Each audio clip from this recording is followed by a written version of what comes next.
अगर आप सबका भी रिजल्ट अच्छा नहीं है ना तो ये समझ जाइए ये आपके लिए वीडियो है। अच्छे से बैठ जाइएगा कॉपी कलम लेकर इसलिए मैं बोल रहा हूँ, लिख लीजिए, नोट डाउन कर लीजिए किसका किसका रिजल्ट अच्छा नहीं गया था।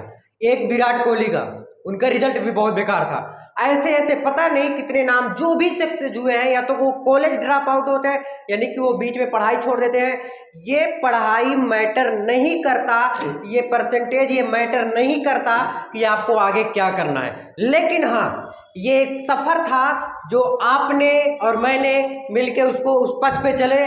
लेकिन उस पथ पे चलते चलते क्या हुआ, कुछ लोग अच्छे से भटक गए या कुछ लोग बाद में उस रास्ते में जुड़ पाए, तो इसलिए उनका रिजल्ट अच्छा नहीं गया।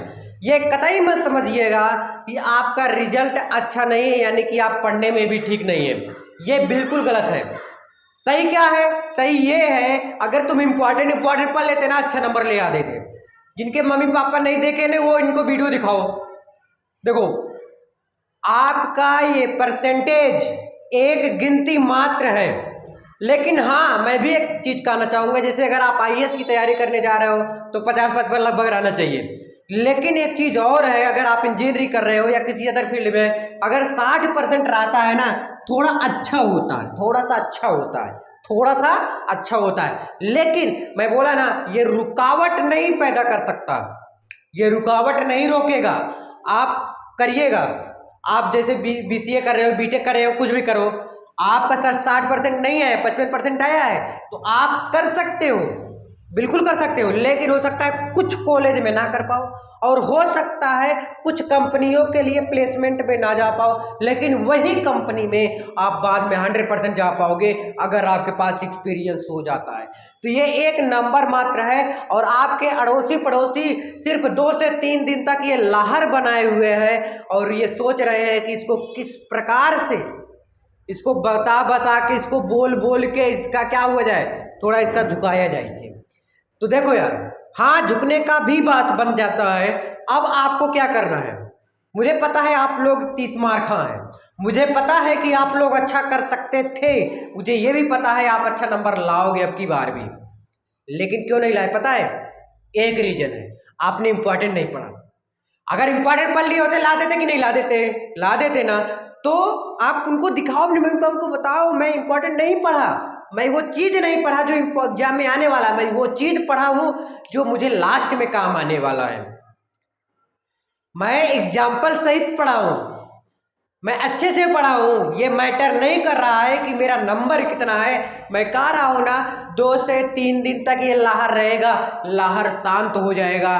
टेंशन मत लो, किसी भी प्रकार का गलत कदम मत उठाना। ये एक नंबर मात्र है, इस नंबर मात्र को नंबर मात्र ही समझना, कोई परसेंटेज नहीं है। एक बात याद रखना, आप अगर कुछ भी कर लिए जाए, चाहे इंजीनियरिंग फील्ड में चले गए और चाहे डॉक्टरी फील्ड में चले गए, या किसी किसी की तैयारी करने लग गए, एसएससी के या यूपीएससी किसी भी चीज का, याद रखना, अगर आप बन गए ना, उनको जाके बता देना कि मेरा भी परसेंटेज इतना ही था इसलिए मैं बन पाया। अरे वो बन जाते हैं जिसका 55% रहता है, अरे वो बन जाते हैं जिसका 50% रहता है, अरे वो बन जाते हैं जिनमें 3 स्टार लेके घूमते हैं, जो 55% ला के भी 3 स्टार लाया जा सकता है। अरे उनको बताइए ना कि जो जो बड़े बड़े लोग हैं, जो अच्छी अच्छी जगह पहुंचे हैं, उनमें से कुछ लोग ऐसे भी हैं जो पढ़ाई तो किए थे लेकिन आपकी तरह वो भी परसेंटेज कम पाए हैं। मुझे उम्मीद है कि आप लोग भी ये चीज समझे होंगे, और आपका जो परसेंटेज कम है ये कतई बिल्कुल मत समझिएगा अपने आप को गिरा हुआ। लेकिन हाँ, ये एक आपको संकेत जरूर दिया है, इस संकेत से उठिए और चल पड़िए, और इस संकेत के हिसाब से उनको भी दिखा दीजिए जो आपका नंबर बार बार पूछ रहे हैं। अरे उनको भी बता दीजिए जो बार बार फोन करके बोल रहे हैं कि कितना परसेंटेज पाए हैं, जबकि जान रहे हो, उनको पता है कि तुम कितना परसेंटेज पाए हो, लेकिन आपको नीचा दिखाने के लिए वो बार बार आपसे पूछते रहेंगे। ये बात याद रखना। अरे उनको बन के आप दिखा दोगे जिस दिन, आपसे ये नहीं पूछा जाएगा कि तुम 10th में या 12th में कितना परसेंटेज पाए थे। अरे जाके उनसे पूछिए ना जो 90, 95, 97 परसेंटेज लाते हैं, क्या वो उनका डॉक्टर बन जाते हैं, क्या वो इंजीनियर बन जाते हैं, क्या वो आईएएस बन जाते हैं, क्या वो दरोगा बन जाते हैं? जाके पूछिए, नहीं बनते। क्योंकि उनकी हौसला क्या है, ऊंचाइयों पे छू गई और वो पढ़ाई कम कर देते हैं।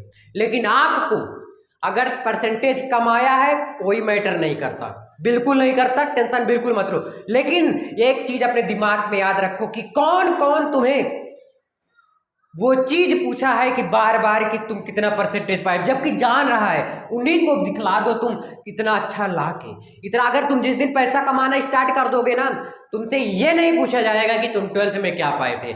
आपने एसएससी कंप्लीट की या किसी और क्षेत्र में, जैसे बीसीए आपने कंप्लीट किया, बीसीए करने के बाद तुमसे ये नहीं पूछा जाएगा कि 12th में कितना नंबर पाए थे, अगर एक बार एक कंपनी में लग गए तो। यानी कि मैं बार बार बोला, एक रास्ता था जिस रास्ते में हम सब चल रहे थे, इतनी भीड़ चाल थी, और इस भीड़ चाल में कुछ लोग निकल गए जो स्टार्टिंग से चल रहे थे, और कुछ लोग बीच में घुसने का प्रयास किए, और जो वही बीच में घुसने का प्रयास किए वही नहीं सेट हो पाए, उन्हीं का परसेंटेज नहीं आया। लेकिन कुछ लोग ऐसे भी होंगे जो स्टार्टिंग से पढ़ रहे थे लेकिन एंड टाइम में या लास्ट तक पढ़े, उनका अच्छा परसेंटेज नहीं आया। मैटर सिर्फ एक है, सिर्फ बात एक है कि वो इंपॉर्टेंट पे ध्यान नहीं दिए, एग्जाम में क्या आएगा उस पे ध्यान नहीं दिए, प्रीवियस ईयर क्वेश्चन पेपर पे ध्यान नहीं दिए, बस अंतर इतना है। आप लोग समझ जाओ 2024 वालों, 2024 वालों अभी से लग जाओ अगर आपको टॉपर बनना है। अगर नहीं बनना तब भी कोई दिक्कत नहीं है, लेकिन हमें क्या होता है दिखाने के लिए मम्मी पापा को कि परसेंटेज अच्छा लाना पड़ता है, एक अच्छा स्कोर करना पड़ता है। तो इसलिए आप भी लगिए, मैं भी लग रहा हूं, 2024 की बेस्ट तैयारी कराऊंगा। लेकिन एक चीज याद रखना मेरे भाई, अगर 2023 में आप अच्छा परसेंटेज नहीं लाए हैं तो ये एक नंबर मात्र था, बार बार बोल रहा हूं, और ये नंबर सिर्फ नंबर ही रह जाएगा, कुछ नहीं होता। आप वो चीज कर सकते हो जो 90% वाला बच्चा भी नहीं कर सकता है, ये मैं दावे के साथ लिख के दे रहा हूं। आप वो कर सकते हो जो 95 लाया है, जो टॉपर बना है ना, वो भी नहीं कर सकता। अगर आप 60% लाए हो तो आप पास हो, बहुत अच्छी बात, पहली बात तो। दूसरी चीज, पास तो हो, उनको बताओ गर्व के साथ मैं 60% पाया हूं, उनको बोलो, किसी से लजाओ मत, किसी से डरो मत, बोलो मैं 60% पाया हूं। लेकिन अपने अंदर अंदर ये चीज सोचते रहना कि मुझे इतना लाना था, नहीं ला पाया, कोई बात नहीं। हो सकता है जो एग्जामिनर कॉपियां चेक करते हैं कहीं घर से झगड़ा करके आए हो और आपको नंबर कम दिए हो, लेकिन ऐसा बहुत कम चांस होता है। यानी हो सकता है, हो सकता है, हो सकता है आपको 5 नंबर और मिलना था लेकिन 5 नंबर कट हो गया, ये चीज भी हो सकता है, हो सकता है ना। तो इसलिए ये एक नंबर मात्र है, इसको भूल जाइए। अपना आगे क्या करना है, बीए करना है, बीएससी करना है, बीबीए करना है, बीसीए करना है, बीटेक करना है, जो भी जिस भी फील्ड में जाना है, जेईई का एग्जाम देना है, नीट का एग्जाम देना है, या कॉमर्स, जो भी आपको, बहुत चीजें होती हैं, बहुत कोर्सेस होते हैं, आपको जो करना है, पॉलिटेक्निक करना है करो, आईटीआई करना है करो, डिप्लोमा करना है करो। बस याद ये रखना कि ये जो परसेंटेज आया है इसके आधार पे आपको अच्छा नंबर लाना पड़ेगा। अच्छा नंबर लाके दिखाने से कोई बड़ी बात नहीं हो जाएगी, आपको कमाना पड़ेगा। आपसे कोई नहीं पूछेगा कि आपका परसेंटेज कितना था। इसलिए मेरे दोस्त, अगर आपका परसेंटेज कम आया है तो आप बहुत खुश नसीब हो, क्योंकि आप कुछ न कुछ करने के लिए ही पैदा हुए हो। आप बड़े खुश नसीब हो क्योंकि आपका परसेंटेज कम आया और एक गरीब घर के लड़के हो तुम। आप बड़े खुश नसीब हो, आप ही वो कर सकते हो जो 90% वाला लड़का नहीं कर सकता। अगर आप ही वो कर सकते हो, अगर आप देखोगे ना तो ध्यान से देखना, ज्यादातर आईएएस आईपीएस जो होते हैं ना, पहले बनते थे जिसका परसेंटेज कम आता था, अब भी बनते हैं।